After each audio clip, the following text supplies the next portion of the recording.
और वीबीटी का basic idea आप लोग को है ही। क्या क्या बेसिक आइडिया? पहली बात जो वीबीटी करती थी कि इनर ऑर्बिटल कॉम्प्लेक्स और आउटर ऑर्बिटल कॉम्प्लेक्स के बारे में बात करती थी। याद है कौन कौन से कॉम्प्लेक्स हैं? इनर ऑर्बिटल कॉम्प्लेक्स है और आउटर ऑर्बिटल कॉम्प्लेक्स। कितने लोग को याद है इनर ऑर्बिटल कॉम्प्लेक्स क्या होते हैं? जल्दी से, क्विकली, विदाउट एनी डिले। आता है हाँ या ना? बस रेज योर हैंड। आता है या नहीं? पूरी क्लास में 1 2 3 लोगों को आता है, बस बाकी लोगों को नहीं आता। इनर ऑर्बिटल कॉम्प्लेक्स क्या होता है? 4 लोगों को आता है। पढ़ाई नहीं करी? चलो ध्यान दो एक बार। इनर ऑर्बिटल कॉम्प्लेक्स होता है ऐसे कॉम्प्लेक्स जिसमें हम फिलिंग करने के दौरान हम n-1d ऑर्बिटल्स का भी यूज करते हैं। ऑर्बिटल्स का यूज करते हैं पहले, ठीक है। आउटर ऑर्बिटल कॉम्प्लेक्स कौन से होते हैं? जिसमें फिलिंग के दौरान, किसके दौरान?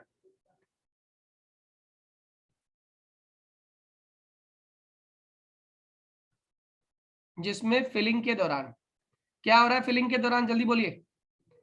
आउटर ऑर्बिटल कॉम्प्लेक्स में फिलिंग के दौरान हम पहले s फिर p फिर n-1d ऑर्बिटल का इस्तेमाल करते हैं।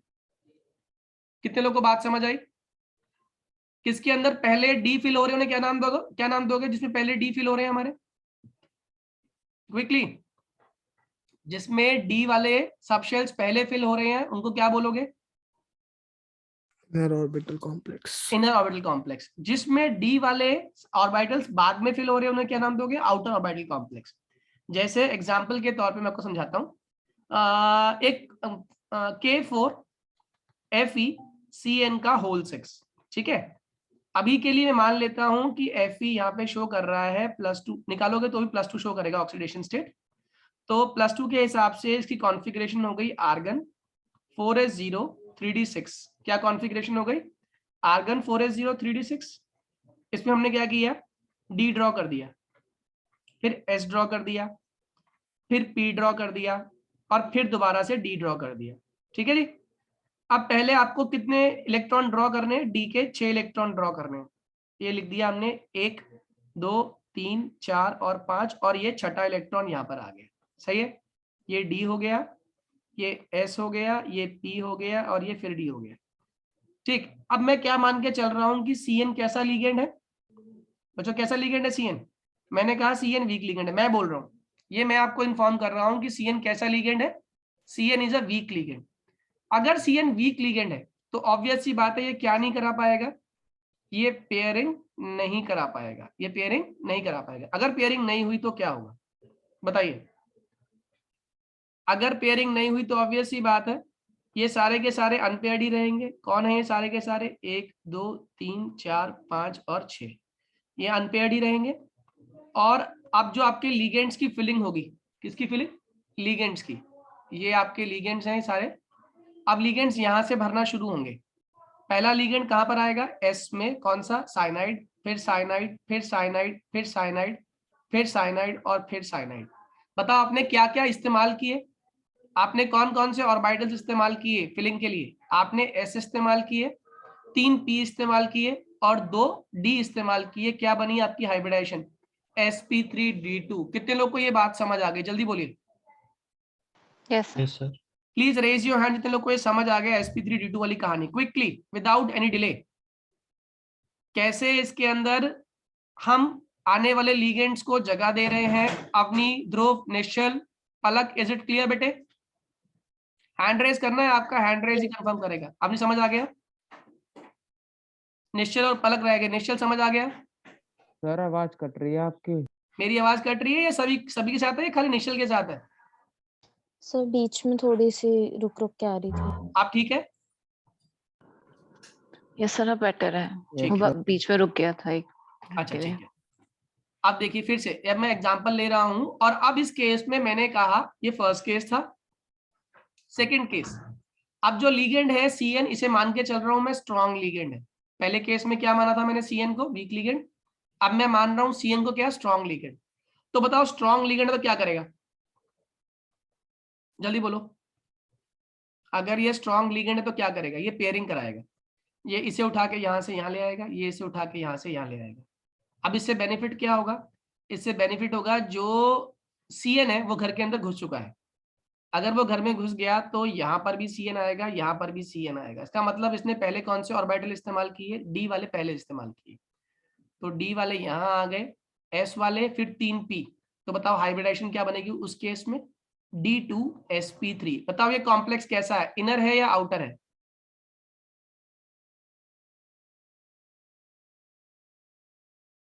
इनर। Inner orbital complex. कितने लोगों को ये इनर वाली बात समझ आ गई, inner Yes, sir. Orbital complex. Reason क्या है इसके, why it is inner orbital complex, क्योंकि इसने पहले किसका इस्तेमाल किया, इसने यहाँ पहले डी का इस्तेमाल किया फिल करने के लिए, फिर उसके बाद एस और उसके बाद पी का फिलिंग हो रही है। कब है ऐसा, कब पॉसिबल हुआ, जब लीगेंड कैसा है हमारा, स्ट्रॉन्ग।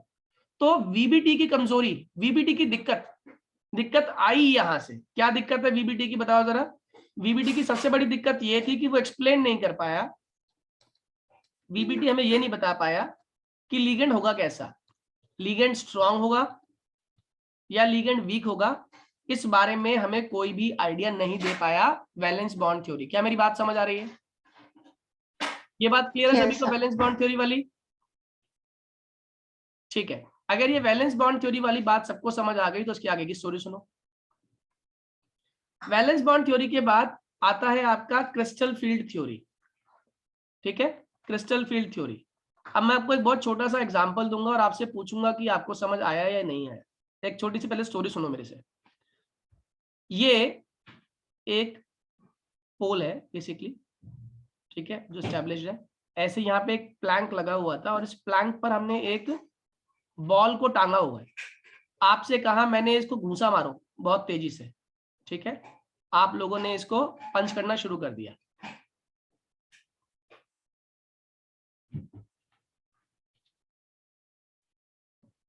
ठीक है, आप इसे पंच कर रहे हो, आप जब घूंसा मारोगे इसको, ये बताओ मूव कर सकता है, हाँ या ना,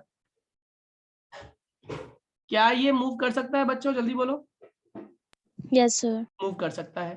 तो अगर मान लो घूंसा इसके लिए एक एनर्जी है, एक फोर्स है, तो जो एनर्जी आप इस बॉल को दे रहे हो, इस बॉल के पास उस एनर्जी से बचने का तरीका है, और वो क्या तरीका है, अपने आप को दाएं बाएं कर लेना, यानी बाय मूविंग असाइड, एक साइड हो जाए दूसरी साइड हो जाए। तो ऐसा करने पे इस आदमी की ताकत से इस बॉल पे लगने वाले इंपैक्ट से बॉल अपने आप को बचा सकती है, हाँ या ना। कितने लोग को ये स्टोरी समझ आ गई, जल्दी बोलो, रेज योर हैंड। अगर ये स्टोरी समझ आ गई तो raise your hand quickly. Generally आप देखते हो रामलीला ग्राउंड में भी होता है, रामलीला मैदान में भी जब मेले लगते हैं तो ऐसे टॉयज भी लगे होते हैं जहाँ पे वो कहते हैं घूंसा मारो, अपनी पावर चेक करो। तो वो चेन से टांगा होता है बॉल को, जैसे ही आप घूंसा मारोगे वो आधी ताकत तो बॉल की अपने आप को, बॉल जो है अपने आप को साइड में करके ही अपने आप को बचा लेती है उस आधी ताकत से। ठीक है, अब मेरे क्वेश्चन का जवाब देना।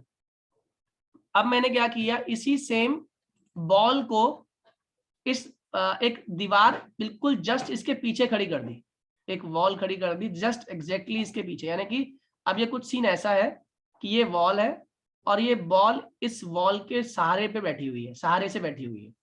आप किसी को कहा आप इस पे पंच मारो, बताओ इस पंच का बेनिफिट होगा, ताकत ज्यादा लगेगी या कम लगेगी, जल्दी बोलो। क्या इस पंच की ताकत ज्यादा लगने वाली है या कम लगने वाली है, जल्दी बताइए। अरे बोलो, हैंड रेस ना, बोलो। मतलब आप पूछ रहे हैं कि ये मैम ज्यादा फोर्स लगाएगा कि नहीं लगाएगा? ये आदमी उतनी ताकत से मार रहा है, ठीक है, चलो ऐसे समझ लो, इस आदमी ने उतनी ताकत से इसको मारा, मान लो 100 न्यूटन की फोर्स से इसको घूंसा मारा और 100 न्यूटन की फोर्स से इसको घूंसा मारा। किस केस में इस बॉल की शेप चेंज होने वाली है, चलो इतना बता दो। किस पहले केस केस में सेकंड वाले केस में, कारण बताओ क्यों। एनर्जी का ट्रांसफर किस केस में ज्यादा हुआ, सेकंड वाले में। बॉल के अंदर। ऑब्वियस सी बात है, सेकंड वाले केस में, फर्स्ट वाले केस में जितना एनर्जी हैंड ने बॉल को दी है, बॉल ने आधी आधी एनर्जी तो बाहर ही लूज कर दी, साइड्स में, जो साइड्स में खाली स्पेस थी उसी में लूज कर दी। एम आई क्लियर, हाँ या ना, जल्दी बोलिए हाँ या ना।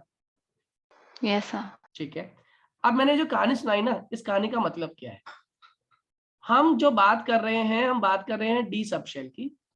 डी सबशेल में जितने भी कितने होते हैं ऑर्बिटल्स? 5 होते हैं ऑर्बिटल्स। कितने ऑर्बिटल्स? 5 ऑर्बिटल्स। कौन कौन से हैं 5 ऑर्बिटल बताओ आपको मैं, जिसके मैं डायग्राम ड्रॉ कर रहा हूं। आप लोगों को कईयों को आता भी होगा उसकी पांचों के ऑर्बिटल्स के डायग्राम। ये वाला है पहला ऑर्बिटल जिसका नाम है DXY, क्योंकि ये x एक्सिस और y एक्सिस के बीच में बना हुआ है। दूसरा वाला है हमारा DYZ, क्योंकि ये y एक्सिस, अभी थोड़ी देर बाद, ये y एक्सिस और z एक्सिस के बीच में है। और उसके बाद है आपका DZX, ये z एक्सिस और x एक्सिस के बीच में है। जो इसके बाद 2 लोब्स हैं वो ऐसे हैं। एक और डायग्राम इसका ऐसा है। अब मेरे क्वेश्चन का आप लोग रिलेशन समझ रहे होंगे, जो मैं एक्सप्लेन कर रहा था उसका कोरिलेशन क्या है। आप मुझे बताओ ऊपर वाले 3 डायग्राम किसको रिप्रेजेंट कर रहे हैं और नीचे वाले 2 किसको रिप्रेजेंट कर रहे हैं? क्विकली, कौन से केस को रिप्रेजेंट कर रहे हैं ऊपर वाले 3 और कौन से केस को रिप्रेजेंट कर रहे हैं नीचे वाले 2? तो ऊपर वाला जब वो मुंह पर साइड कर जाएगा। बहुत बढ़िया, बहुत बढ़िया। और नीचे वाले 2? तब दीवार Fixed लगी हुई है triangle. टीचर। जो दीवार लगी हुई है। क्यों? Because they are aligned on the axis. ये दोनों हमारे किसके ऊपर है? ये एक्सिस पर है। और ये 3 कहां पर है? ये एक्सिस के बीच में है। हाँ या ना? जल्दी बोलो, हाँ या यस ना? सर। क्लियर है ये स्टोरी सभी को? ठीक है। अब Yes, मेरे sir. क्वेश्चन का जवाब देना, हम किस तरह के लीगेंड की बात कर रहे हैं अभी तक? ये क्या मैंने डायग्राम क्यों ड्रॉ किए हैं? असल में डी सबशेल में प्रेजेंट जितने भी डी ऑर्बिटल है, ऐसा माना जाता था कि ये सारे के सारे डी जनरेट हैं। What is D generate? मतलब इक्वल एनर्जी वाले। इसका मतलब जितनी एनर्जी मैं एज्यूम कर रहा था DXY में, उतनी एनर्जी DYZ में, उतनी एनर्जी DZX में, उतनी एनर्जी DX2Y2 में और उतनी एनर्जी DZ2 में होती है। ऐसा मैं एज्यूम करके चल रहा हूं और ऐसा असल में होता भी है। ऐसा असल में होता भी है। कब? लेकिन कब? देखो, अब ये एक बॉल लटकी हुई है, ठीक है। इस बॉल पे एक समय पे एक साथ मैंने पूरे ऐसी एक फोर्स से घूंसा मारा जो चारों तरफ एक साथ अटैक कर रही है, मतलब हर जगह से इक्वल अटैक कर रही है। ऐसे यहां से भी अटैक है, यहां से भी अटैक है, यहां से भी अटैक है, यहां से भी अटैक है, यहां से, यहां से, यहां से। तो इस बॉल पर बराबर फोर्स लगने वाली है हर जगह से। हाँ या ना? जल्दी बोलो। Yes sir. अगर बराबर फोर्स लगने वाली है तो बॉल पर इंपैक्ट होने वाला है, चाहे बॉल के पीछे दीवार हो या बॉल के पीछे दीवार ना हो, इंपैक्ट इक्वल होगा। क्या मेरी बात समझ आ रही है? अरे मेरे बच्चों, Yes, sir. अब अगर मान लो ये जो ग्रीन वाला मैंने ड्रॉ किया है, इसको हम लोग बोलते हैं symmetrical ligand. Now what is symmetrical ligand? Obvious सी बात है, जो हर जगह से इक्वल रिपल्शन एक्सर्ट कर रहा होगा। किसके ऊपर? सेंट्रल मेटल के ऊपर। हर जगह से, हर एक्सिस से वो इक्वल रिपल्शन एक्सर्ट कर रहा होगा। तो इतनी तो फिजिक्स आपको भी आती है, अगर हर जगह से इक्वल रिपल्शन एक्सर्ट हो रही होगी तो नेट फोर्स कितनी हो जाएगी? 0। हाँ या ना? जल्दी बोलो, हाँ या ना? अरे बोलो हाँ या ना? अगर हर जगह से इक्वल रिपल्शन लग रही होती, अभी तक मैं कंसेप्ट पे नहीं आया हूं, मतलब जो मेजर केमिस्ट्री की भाषा में कहूं वहां नहीं पहुंचा हूं। अभी मैं आपको जनरल इंफॉर्मेशन दे रहा हूं। क्या वो जनरल कोरिलेशन क्लियर हो रही है? हाँ या ना? Yes, sir. तो इसका मतलब हम यहाँ पे जो बात कर रहे हैं लीगेंड्स के आने पे जो एनर्जी का मैं चेंज देखूंगा, वो सिमेट्रिकल लीगेंड की बात ही नहीं हो रही। तो किसकी बात हो रही है? जो लीगेंड किसी एक साइड से अप्रोच करेगा। मान लो ये लीगेंड इस साइड से अप्रोच कर रहा है, तो ऑब्वियस सी बात है इसमें बदलाव सर आपकी आएगा। आवाज कट रही है। मेरी आवाज ज्यादा कट रही है? अब आ रही है मेरी आवाज? इशिता, अभी भी कट रही है बट ठीक है, चलेगा। चलेगा? नेटवर्क मेरा ठीक दिखा रहा है, लेकिन मेरे एंड से तो नेटवर्क ठीक आ रहा है। बाकी लोगों को भी इशू हो रहा है? Avni, Aryan, Khushi? No sir. Sir. अच्छा, कोई बात नहीं, चलो कोशिश करते हैं फिर से समझाने की। इसका मतलब अब जो लीगेंड अप्रोच करने जा रहा है वो सिमेट्रिकल नहीं है, यानी कैसा लीगेंड है, नॉन सिमेट्रिकल। कैसा लीगेंड है, नॉन सिमेट्रिकल। अगर अब ये नॉन सिमेट्रिकल लीगेंड है तो ये किसी एक डायरेक्शन से अप्रोच करेगा। कहां से अप्रोच करेगा, किसी एक डायरेक्शन से। अब मान लो इसने इस लोब की तरफ अप्रोच किया तो ऑब्वियस ही बात है रिपल्शन का असर किस में ज्यादा महसूस होगा, जल्दी बोलो, रिपल्शन का असर ज्यादा किस में महसूस होगा, इसमें महसूस होगा या नहीं होगा, आया ना। Yes sir. अगर इसमें रिपल्शन का असर महसूस होगा तो ये अपने आप को रिपल्शन से बचाने की कोशिश करेगा, और बचाने की कोशिश करेगा तो इसके पास जगह है अपने आप को रिपल्शन से बचाने की। क्या मेरी बात समझ आ रही है? आ रही है सर। देखो ये भी इलेक्ट्रॉन क्लाउड है और इसके अंदर भी इलेक्ट्रॉन्स ही मौजूद होते हैं। इलेक्ट्रॉन इलेक्ट्रॉन को रिपेल ही करता है। ये एक तरफ से आ रहा है, जिसकी तरफ आ रहा है, जिस लोब की तरफ आ रहा है वहां पे ऑब्वियस ही बात है उसके इलेक्ट्रॉन क्लाउड को ये वाला इलेक्ट्रॉन क्लाउड रिपेल ही करेगा। और रिपल्शन से बचने का क्या तरीका है, दाएं बाएं शिफ्ट हो। जब ये दाएं बाएं शिफ्ट होगा तो ये भी दाएं बाएं शिफ्ट होगा, ये भी दाएं बाएं शिफ्ट होगा, ये भी दाएं बाएं शिफ्ट होगा, और ओवरऑल शिफ्टिंग की वजह से इसके ऊपर कोई भी रिपल्शन का असर ज्यादा नहीं होगा, असर ज्यादा नहीं होगा। क्या मेरी बात समझ आ रही है? क्या मेरी बात समझ आ रही है आप लोगों को, हाँ या ना? Yes yes sir. Yes sir. अब मेरे क्वेश्चन का जवाब देना, इस केस में अब ये लीगेंड यहां से अप्रोच कर रहा है, इसी एक्सिस को अप्रोच कर रहा है। जैसे ही इसने इसको अप्रोच किया, अब मेरे क्वेश्चन का जवाब दो, क्या इस बेचारे लोब के पास कोई और जगह है जाने की? क्या वो कहीं जा सकता है, ये लोब कहीं जा सकता है चाहकर भी? नहीं जा सकता, क्योंकि ये एक्सिस पर फिक्स्ड है।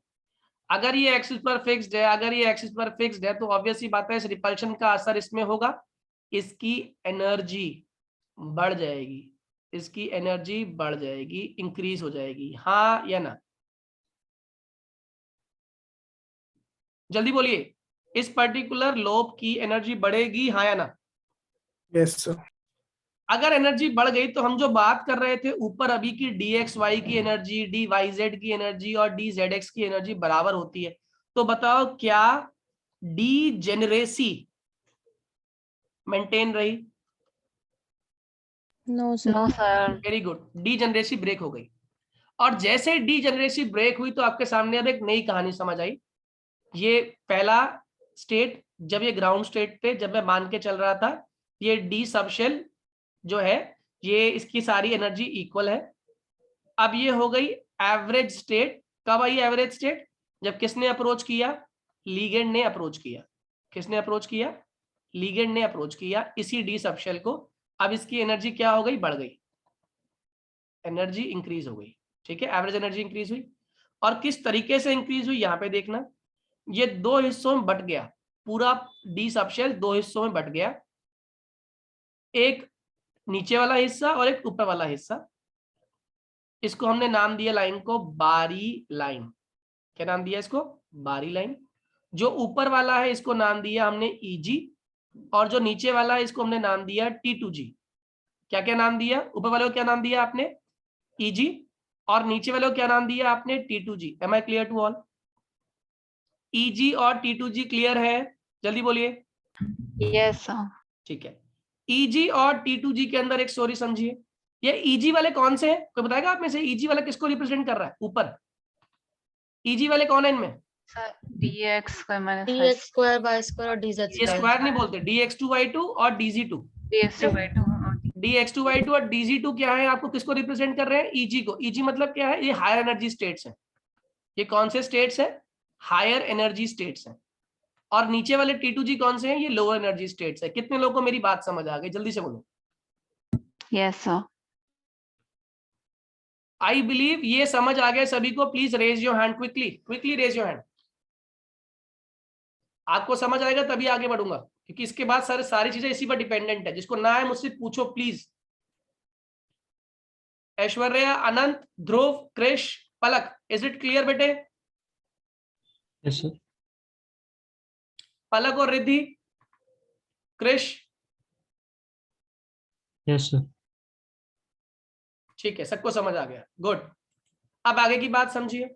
अगर ये स्टोरी समझ आ गई तो अब इसमें हमें ध्यान रखना है कि जब हम इलेक्ट्रॉन की फिलिंग करेंगे तो जितने भी इलेक्ट्रॉन इस बारी लाइन से ऊपर जाएंगे उनके पास इतनी एनर्जी होगी 0.6 डेल नॉट। डेल नॉट क्या तो बताऊंगा अभी आपको।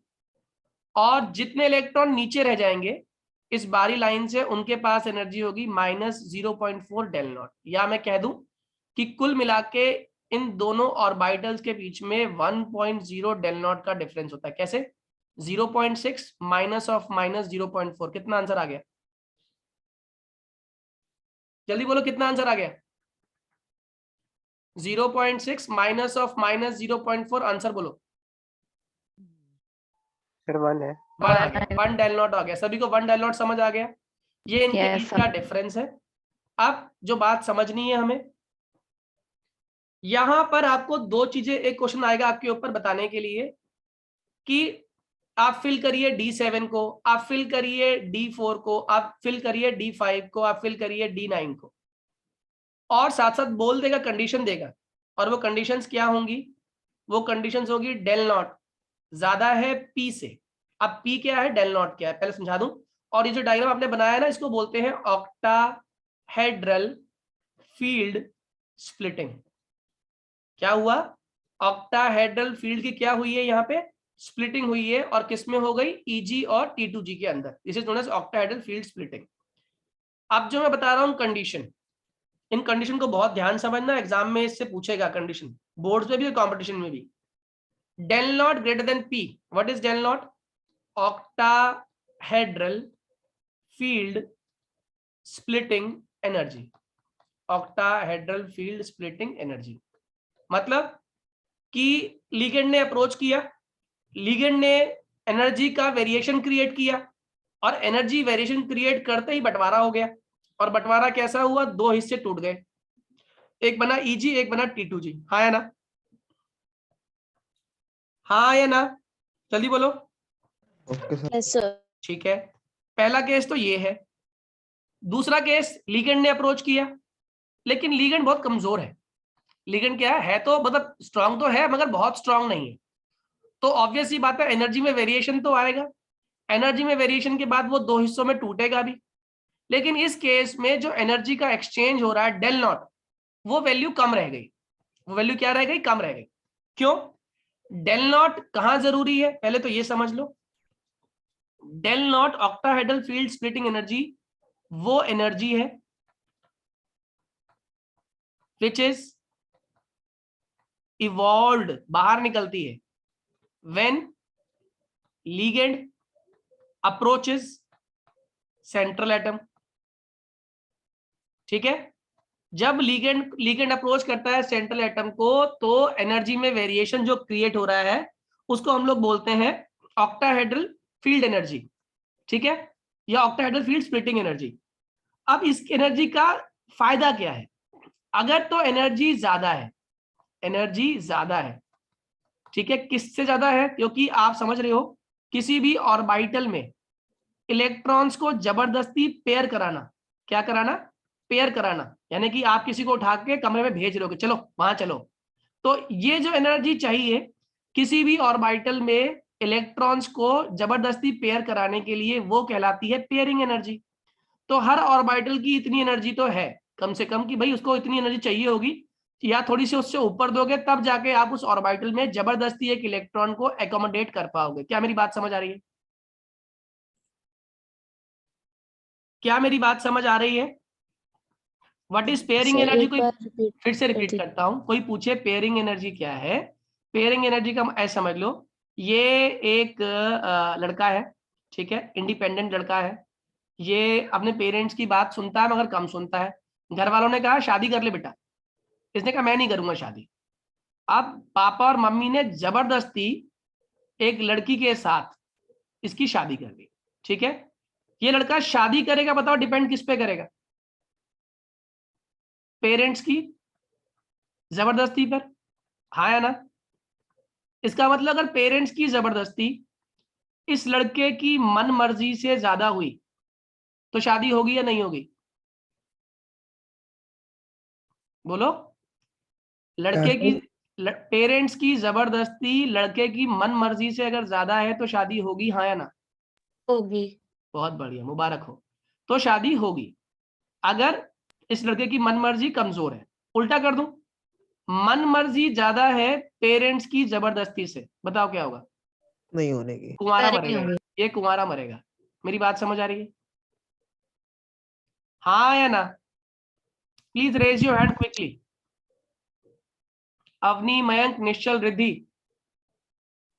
क्लियर है? अब मेरे क्वेश्चन का जवाब देना। पेरेंट्स की जबरदस्ती है ऑक्टाहेड्रल फील्ड स्प्लिटिंग एनर्जी, हाँ या ना? और ऑक्टाहेड्रल फील्ड स्प्लिटिंग एनर्जी क्या कर रही है, कब निकलती है ये ऑक्टाहेड्रल फील्ड स्प्लिटिंग एनर्जी? जब कोई लीगेंड अप्रोच करता है किसको? जब लीगेंड अप्रोच करता है सेंट्रल एटम को, तो वो उसकी सिमेट्री को डिस्टर्ब कर देता है। dxy, dyz, dzx, dx2y2 और dz2 जो इक्वल एनर्जी वाले थे उनको डिस्टर्बेंस क्रिएट कर दी, उनको दो हिस्सों में डिवाइड कर दिया, Eg और T2g में। और अगर ये जल्दी काम हो रहा है, इसका मतलब क्या है? एनर्जी बहुत ज्यादा लिबरेट हो रही है, हाँ या ना? तो it means octahedral field energy अगर ज्यादा है, किससे ज्यादा है? जिस जिस मेटल को कौन अप्रोच कर रहा है? लीगेंड अप्रोच कर रहा है। लीगेंड ने अप्रोच किया सेंट्रल मेटल को, और उस सेंट्रल मेटल के पास अपनी एक मनमर्जी है। सेंट्रल मेटल की अपनी मनमर्जी is known as pairing energy, ठीक है? ये अपनी उसकी खुद की पेयरिंग एनर्जी तो मनमर्जी कहलाती है। जब लीगेंड अप्रोच करता है सेंट्रल मेटल को, तो वो एनर्जी में डिस्टर्बेंस लाता है, जिसको हम लोग क्या नाम देते हैं? ऑक्टाहेड्रल फील्ड स्प्लिटिंग एनर्जी, ठीक है? Octahedral field. Sir pairing energy की डेफिनेशन टाइप कुछ लिखवा दीजिए। बता रहा हूं, pairing energy is the amount of energy required to pair electrons in an orbital. हो गया क्लियर? Yes sir. अब मुझे बताइए, डेल नॉट तो समझ आ गया आप लोगों को क्या होती है del not? Del not is octahedral field energy and P is the pairing energy. तो अगर मैं कह रहा हूं डेल नॉट की वैल्यू P से ज्यादा है, तो मुझे बताइए पेयरिंग होगी या नहीं होगी? डेल नॉट ग्रेटर देन नहीं P। होगी। नहीं होगी सर। अरे नहीं भाई, होगी। ऑक्टाहेड्रल फील्ड एनर्जी ज्यादा है पेयरिंग एनर्जी से। जबरदस्ती, जबरदस्ती इज ग्रेटर देन मनमर्जी। शादी होगी, शादी मतलब पेयरिंग, हाँ या ना? अच्छा, सब यस सर। अब उल्टा करने वाला हूं मैं, del not is less than P, बताओ क्या होगा? अब नहीं होगी। अब नहीं हाँ, होगी। अब पेयरिंग नहीं होगी। अब मैं क्वेश्चन पूछूंगा आप लोगों से, स्ट्रॉन्ग पेरेंट्स जो होंगे, स्ट्रॉन्ग पेरेंट्स, बताओ वो किस कंडीशन में लाई करेंगे? फर्स्ट में वेरी पेयरिंग गुड, होगी। Very good. इसका मतलब जो लीगेंड का नेचर है वो अगर स्ट्रॉन्ग है, तो वो ज्यादा ऑक्टाहेड्रल फील्ड स्प्लिटिंग एनर्जी निकालेगा, यस। और वो पेयरिंग से ज्यादा होगा, इसीलिए आसानी से वो पेयरिंग करा पाएगा। क्या मेरी बात समझ आ रही है? हाँ या ना? और अगर लीगेंड वीक है तो क्या होगा? अगर लीगेंड वीक है तो क्या होगा बच्चों, जल्दी बोलो। अरे अगर लीगेंड वीक है तो क्या होगा? जो ऑक्टाहेड्रल फील्ड एनर्जी कम रह जाएगी। किससे कम रह जाएगी? जितनी पेयरिंग एनर्जी चाहिए उससे कम रह जाएगी। अगर कम रह गई तो ऑब्वियस सी बात है पेयरिंग कभी नहीं होगी। क्या मेरी बात क्लियर है? क्लियर है सर। ओके, अगला क्वेश्चन पूछता हूं बिना लिखे। इन दोनों केस में से किस केस में इनर ऑर्बिटल कॉम्प्लेक्स बनने के चांसेस ज्यादा है? किस केस में इनर ऑर्बिटल कॉम्प्लेक्स बनने के चांसेस ज्यादा है बच्चों? क्विकली। सर जब डेल नॉट ज्यादा होगा P से। यानी कि स्ट्रॉन्ग लिगेंड के केस में। क्यों बेटे? Yes sir. स्ट्रॉन्ग लिगेंड के केस में आपके इनर ऑर्बिटल कॉम्प्लेक्स बनने के चांसेस ज्यादा है, हाँ या ना? जल्दी बोलो। Yes sir. ओके, जितने ज्यादा हो गए, यानी कि डेल्टा नॉट की वैल्यू जितनी ज्यादा होगी P से, उतने अनपेयर्ड इलेक्ट्रॉन्स का रहना, अनपेयर्ड इलेक्ट्रॉन्स उतने ज्यादा बचेंगे या कम बचेंगे? कम बचेंगे सर। बहुत बढ़िया, अनपेयर्ड इलेक्ट्रॉन्स कम बचेंगे। हम इसको नाम देते हैं लो स्पिन कॉम्प्लेक्स। क्या बोलते हैं इसको? लो स्पिन कॉम्प्लेक्स। लो स्पिन मतलब नंबर ऑफ अनपेयर्ड इलेक्ट्रॉन्स। तो बताइए स्ट्रॉन्ग लिगेंड जो होते हैं कैसे कॉम्प्लेक्स बनाते हैं, याद रखिएगा, जल्दी बोलो। स्ट्रॉन्ग लिगेंड्स कैसे कॉम्प्लेक्स बनाते हैं बच्चों? Low spin complexes. कितने लोग को लो स्पिन कॉम्प्लेक्स समझ आ गया? Quickly raise your hand. अब तक मैंने जितनी बातें बताई हैं क्या आप लोगों को क्लियर है? प्लीज रेज योर हैंड, क्योंकि इसका कंसेप्ट का क्लियर होना बहुत जरूरी है, आगे क्वेश्चन तभी कर पाओगे आप लोग। अनंत, ध्रुव, मयंक, पलक, आप लोग बताइए समझ आया है नहीं? Very good. अब मेरे क्वेश्चन का जवाब दीजिएगा। किस केस में कॉम्प्लेक्स का डायामैग्नेटिक होना, डाया समझते हो ना, डाया मतलब क्या होता है? पेड़। किस केस में डायामैग्नेटिक होने के चांसेस ज्यादा है और किस में पैरामैग्नेटिक होने के चांसेस ज्यादा है? स्ट्रॉन्ग फील्ड में डायमैग्नेटिक होने का ज्यादा। बहुत बढ़िया, यानी कि जरूरी नहीं सारे डाया ही हो। क्यों? अगर मान लो ऑड नंबर ऑफ इलेक्ट्रॉन्स है तो आप पेयरिंग नहीं कर सकते ना, तो कोई ना कोई आपका क्या बच जाएगा? अनपेयर्ड बच ही जाएगा। क्यों बेटा? अगर 9 इलेक्ट्रॉन भरने हैं और आप पेयरिंग करने लगो तो आप पेयरिंग 4 को करा पाओगे ना, एक तो फिर भी अनपेयर्ड रह जाएगा ना। तो डायामैग्नेटिक के चांसेस ज्यादा किसमें होते हैं? याद रखना, स्ट्रॉन्ग लिगेंड में, लेकिन 100% पेयर हो जाएगा जरूरी नहीं है। Am I clear? Yes sir. और इस वाले केस में तो डाया चाहकर भी नहीं हो सकता, it will be predominantly paramagnetic. कितने लोगों को मेरी बात समझ आती? जल्दी बोलिए हाँ या ना। ये बातें मैं आपको समझा रहा हूँ, ये पूरा कंसेप्ट समझा रहा हूँ, एक ही तरीके से, एक ही सिरे से शुरू हो रहा हूँ और सारा समझा रहा हूँ। जहां जहां डाउट हो मुझसे अभी क्लियर कर लेना। Please raise your hand. Avani, Rishabh, Mayank, Nishchal, yes sir. Clear है ये? इशिता? Yes sir. अब मेरे क्वेश्चन का जवाब देना, इन दोनों में से कौन सा कलर फुल होगा और कौन सा कलर लेस होगा? कलरफुल सर, कौन, कलरलेस कौन? वीक वाला होगा कलरफुल। पैरामैग्नेटिक वाला ये कलरफुल। कलरफुल होगा, बिल्कुल सही है, क्योंकि अनपेयर्ड इलेक्ट्रॉन्स होते हैं तो ऑब्वियस सी बात है एक्साइट जल्दी हो जाते हैं ग्राउंड स्टेट से एक्साइटेड स्टेट में। हाँ या ना? ये ग्राउंड स्टेट, ये एक्साइटेड स्टेट, इलेक्ट्रॉन यहां से यहां जल्दी पहुंचते हैं और वहां से वापस नीचे आते हैं, अपने में से एनर्जी रेडिएट करते हैं और कलर शो करते हैं। बताओ किसके इलेक्ट्रॉन्स को बाहर निकालने के लिए, एक्साइट करने के लिए आपको ज्यादा एनर्जी देनी पड़ेगी? सर वीक लिगेंड को। अरे क्या बात कर रही हो? स्ट्रॉन्ग वाले को सर। स्ट्रॉन्ग नहीं वाले सॉरी, पेयर्ड स्ट्रॉन्ग है। वाले को। हाँ हाँ स्ट्रॉन्ग yes, वाले sir. अगर पेयर्ड है तो ऑब्वियस सी बात है वो क्या होगा? आसानी से एक्साइट नहीं होंगे, और एक्साइट नहीं होंगे तो वो क्या होंगे? कलरलेस। और जबकि ये क्या होगा? कलरफुल। क्या मेरी बात समझ आ रही है? हाँ या ना? बच्चों आज वाली वीडियो सभी देखना दोबारा, क्योंकि ये बहुत इंपॉर्टेंट वीडियो है। कलरलेस और कलरफुल कंसेप्ट समझ आया आप लोगों को? जल्दी बोलिए। Yes sir. Yes sir. ठीक है, कलरलेस कलरफुल समझ आ गया, तो अब आप लोग उस स्थिति पे आ गए जब मैं आपसे क्वेश्चन करवा सकता हूं। जैसे मैंने कहा D7 एक आयन के अंदर D7 कॉन्फ़िगरेशन, यानी कि 7 इलेक्ट्रॉन भरने हैं आपने, जिसके D के अंदर 7 इलेक्ट्रॉन भरने हैं, और इसे अप्रोच कौन कर रहा है? एक स्ट्रॉन्ग लिगेंड अप्रोच कर रहा है। कौन अप्रोच कर रहा है? स्ट्रॉन्ग। क्या लिख दिया उसने? उसने लिख दिया del naught is greater than P. Fill the D7 configuration and calculate the CFSE. What is CFSE? Crystal field splitting energy निकालनी है आपको। तो ऑब्वियस ही बात है, अभी सीखा हमने तरीका, वही फॉलो करेंगे। ये 2 वाला ऑर्बिटल हो गया और ये 3 वाला हो गया, ये बीच में बारी लाइन आ गई। स्ट्रॉन्ग आ रहा है। हाँ स्ट्रॉन्ग आ रहा, बिल्कुल सही है, स्ट्रॉन्ग लिगेंड है। पहली बात तो समझ आ गया आपको, ये स्ट्रॉन्ग लिगेंड है, स्ट्रॉन्ग लिगेंड है। ये हो गया आपका Eg और ये हो गया आपका T2G। Am I clear? अब मुझे कितने इलेक्ट्रॉन्स भरने हैं, ध्यान रखना, 7। अब 7 इलेक्ट्रॉन कैसे भरे जाएंगे बताओ? पहला इलेक्ट्रॉन आ गया, दूसरा आ गया, तीसरा आ गया, बताओ चौथा कहां भरेंगे? चौथा इलेक्ट्रॉन्स कहां भरूं? ऊपर जाऊं या नीचे पहले पेयरिंग कराऊं? अरे बोलो। सर पहले पेयरिंग। पहले पेयरिंग। गुंडा आ गया है, वो गुंडा मतलब स्ट्रॉन्ग लिगेंड। तो चौथा, पांचवा, छठा, और जो एक बचा है वो ऊपर आ जाए। कितने लोग को ये बात समझ आ गई? Please raise your hand quickly. कितने लोग को ये समझ आ गई कहानी? अगर ये कहानी समझ आ गई तो उसकी आगे की स्टोरी तुरंत आपको समझ आएगी। एनर्जी निकालना बच्चों खेला आपके लिए। ये कितनी एनर्जी थी? 0.6 प्लस में डेल नॉट, और नीचे वालों की कितनी है हर एक की? -0.4 डेल नॉट। तो कितनी आई CFSE? 6 × -0.4 प्लस 1 इंटू 0.6 प्लस में, तो ये कितना हुआ -2.4 और प्लस में 0.6, आंसर कितना आ गया -1.8। CFSE आ गया। कितने लोग को ये पूरा कंसेप्ट समझ आ गया? हाँ या ना? Please raise your hand.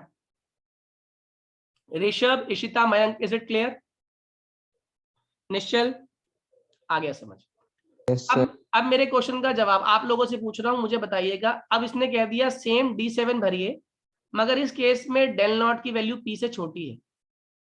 बताओ क्या डिफरेंस आ जाएगा, जल्दी से बोलना। सर पहले पैरिंग होने की जगह ऊपर वाले वो भरेंगे बहुत हम लोग। बढ़िया, बताती जाओ कैसे कैसे। पहले 3 नीचे होंगे, फिर 2 ऊपर होंगे, फिर छठा फिर से यहाँ वापस नीचे आएंगे। आ गए ना? बताओ डिफरेंस किस में आया? कितने हैं इस बार हमारे +0.6 और कितने हैं हमारे -0.4? सब 0.6 में 2 है और नीचे +5 नीचे इंटू 5 है। 5 -0.4, ये हो गया -2.0 और ये हो गया 1.2। आंसर कितना आ गया -0.8। हाँ या ना? कितने लोगों को यस समझ आ सर। गया पूरा question? Please raise your hand. आ गया समझ? जल्दी बोलिए। Avni, Nishchal, good. Yes sir. अगर ये समझ आ गया तो अब अगले क्वेश्चन के लिए आप तैयार हो। अब क्वेश्चन है, आपको मैंने कहा K4 Fe और CN6, ठीक है। अब मैं मान के चल रहा हूं, जैसे अभी थोड़ी देर पहले किया था हम लोगों ने, कि CN यहाँ पे स्ट्रॉन्ग लिगेंड है, या एक काम करो, छोड़ो इसको छोड़ो, आप करो ये वाला।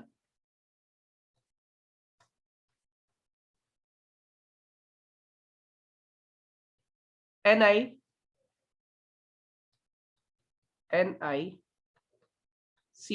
होल 4 और इस पर कॉम्प्लेक्स पे चार्ज है 2-, और अगला करिएगा NiH2O का होल 4 और कॉम्प्लेक्स पे चार्ज है 2+, ठीक है।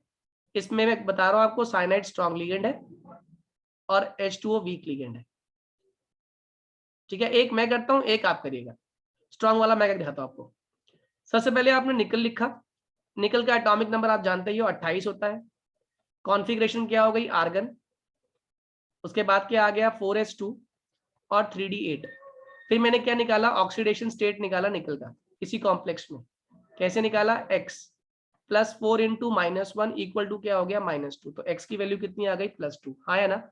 इसका मतलब मुझे अब निकल की +2 की ऑक्सीडेशन स्टेट निकालनी है, और वो कैसे हो जाएगी? आर्गन 4s0 और 3d8। हाँ या ना?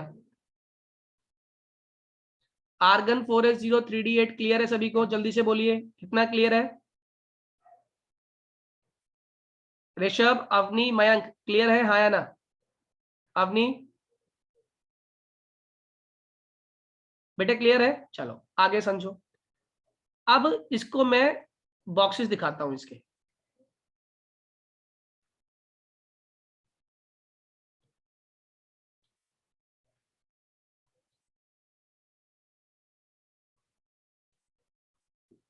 क्या सिनेरियो? Ground state. कितने इलेक्ट्रॉन बढ़ने? 8। 1 2 3 4 5 6 7 और 8। ये क्या है? S, ये क्या है? P और ये क्या है? D। अब आता है एक्साइटेड स्टेट। क्या होगा एक्साइटेड स्टेट में? कौन अप्रोच करेगा? लिगेंड अप्रोच करेगा। सही है जी, लिगेंड्स ने अप्रोच किया।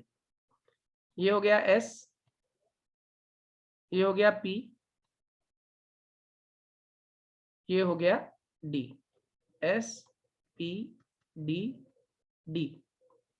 मेरे क्वेश्चन का जवाब दीजिएगा, क्या होगा बताओ? लिगेंड स्ट्रांग है, क्या कर देगा ये? पैरिंग पेयरिंग किसकी होगी? d ऑर्बिटल वाले इलेक्ट्रॉन्स की। बहुत बढ़िया, यानी कि एक क्या खाली कर दिया इसने? एक क्या खाली कर दिया? एक d ऑर्बिटल खाली कर दिया। हाँ या ना? यहाँ पे कौन आके बैठेगा? Cn। यहाँ कौन बैठेगा? Cn। यहाँ कौन बैठेगा? Cn। यहाँ कौन बैठेगा? Cn। बताओ इसकी हाइब्रिडाइजेशन क्या हुई? जल्दी बोलो, अरे बोलो क्या क्या इस्तेमाल किया इसने? DsP3 sir. sp2, dsp2 क्या ज्योमेट्री है? स्क्वायर प्लेनर ज्योमेट्री है, ठीक है। बताओ ये डायामैग्नेटिक है या पैरामैग्नेटिक है? डायामैग्नेटिक है। ये कलरफुल है या कलरलेस है? कलरलेस। कलरलेस है। इसकी CFSC निकाल सकते हो? जल्दी बोलो, इसकी CFSC निकाल सकते हो, हाँ या ना? Yes sir. जल्दी बोलो, कितने ऊपर आएंगे कितने नीचे आएंगे?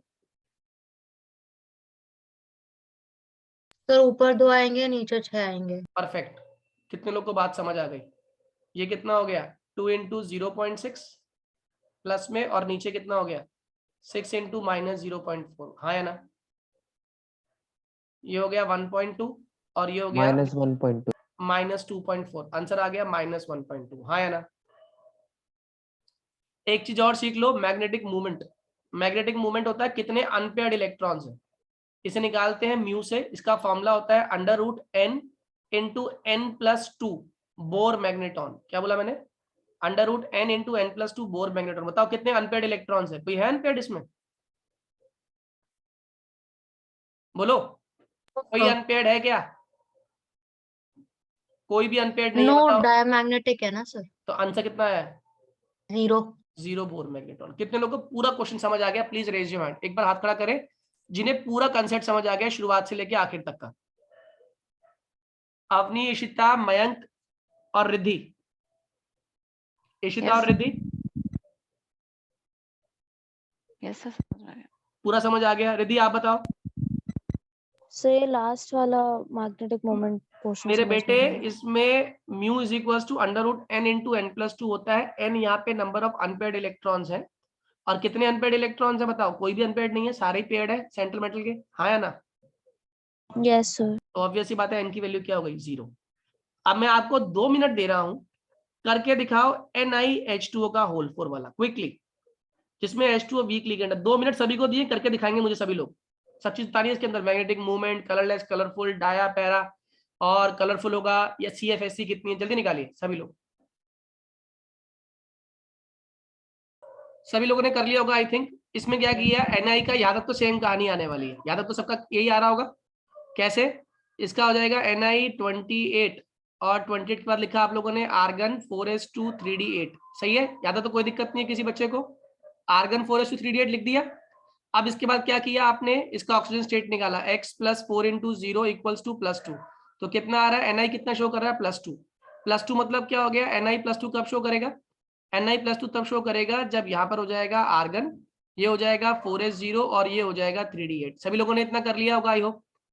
इसके बाद ये वाला स्टेट भी सेम रहेगा। बताओ दिक्कत कहाँ आएगी? दिक्कत आएगी यहाँ पर। ये वाला Cn जो है यहाँ पे इन्होंने फिल किया हुआ है, यहाँ पे Cn नहीं बढ़ सकता, ठीक है? और यहाँ पे ये एक लिगेंड भी नहीं आएगा। तो अब जो है ये ऐसे बनेगी कॉन्फ़िगरेशन आपकी। जस्ट अ मोमेंट, ये वाला वापस एक इलेक्ट्रॉन सिंगल यहाँ पे, और यहाँ पे कोई भी इलेक्ट्रॉन नहीं है। जस्ट अ मोमेंट, ये थोड़ा सा इरेजर टाइम लग रहा है। सर 2 इलेक्ट्रॉन नहीं होंगे? सिंगल सिंगल 2 इलेक्ट्रॉन हो गए। कितने लोग क्लियर है ये बात? यस। अब यहाँ पे जो पहला Cn आएगा वो S में आएगा, दूसरा P में आएगा, तीसरा Pn में आएगा, और चौथा भी P में आएगा, हाँ या ना? बताओ इसकी हाइब्रिडेशन क्या बन जाएगी? इस केस में बनेगी इसकी हाइब्रिडेशन sp3। और जैसे ही बनी sp3, बताओ कितने अनपेयर्ड इलेक्ट्रॉन्स आ गए इसके अंदर? इसके अंदर अनपेयर्ड इलेक्ट्रॉन्स आ गए 2, हाँ या ना? 2 अनपेयर्ड इलेक्ट्रॉन्स आ गए इसके अंदर। 2 अनपेयर्ड इलेक्ट्रॉन्स हैं तो ऑब्वियस सी बात है ये पैरामैग्नेटिक हो गया। क्या मेरी बात समझ आ गई सही बच्चों को? जल्दी बोलो। Yes sir. Yes sir.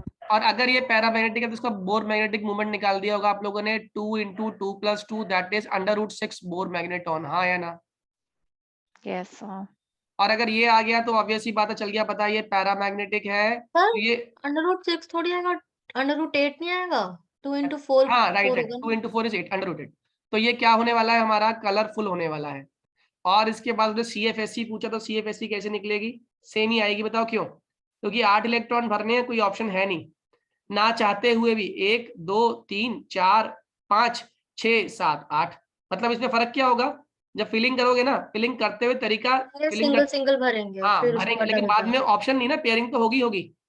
तो देखो 1 2 3 4 5, लेकिन अब जो बच्चे हुए वापस यहीं पे आएंगे नीचे, तो कितनी एनर्जी सेम ही आएगी, -1.2। कितने लोगों को मेरी बात समझ आ गई पूरी? Please raise your hand. जिन्हें ये पूरा कंसेप्ट समझ आ गया please raise your hand quickly. Anant, Mayank, Nishchal, Riddhi, is it clear बेटे? Yes sir. ठीक है, इतना पढ़कर रखिएगा, कल इसके आगे कंटिन्यू करते हैं। टेक केयर बच्चों, God bless you all. Thank you sir. Okay बच्चों।